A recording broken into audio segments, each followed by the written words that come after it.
इस्लामाबाद के हालात शामिल करते हैं। हुआ कुछ यूं कि कल इस्लामाबाद हाई कोर्ट में जो वकला हैं वो आमने सामने इकट्ठे हो गए, और एक तरफ वो वकला हैं जो पाकिस्तान तरीके इंसाफ या एंटी एस्टेब्लिशमेंट वकला हैं, और दूसरी तरफ वो वकला हैं जो प्रो एस्टेब्लिशमेंट है। नाज़रीन, ये पाकिस्तान की जो जुडिशरी हिस्ट्री है, इसमें पहली मरतबा ये हो रहा है कि जो मेजोरिटी ऑफ लॉयर्स हैं, जो वकला की ज़्यादा तादाद है, वो एस्टेब्लिशमेंट के साथ खड़ी है।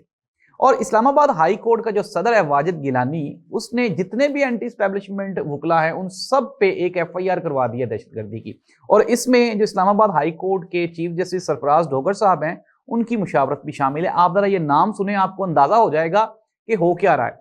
जो FIR हुई है उसमें ईमान मजारी, अब ईमान मजारी का इमरान खान या फिर इस सारे केस के साथ क्या लेना देना था, ये एक सवालिया निशान है।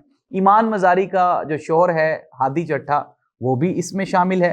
मुस्तफीन काजमी एक वकील है, आपको याद होगा, वो जिनका फड्डा हुआ था इस्लामाबाद हाई कोर्ट में इससे पहले भी।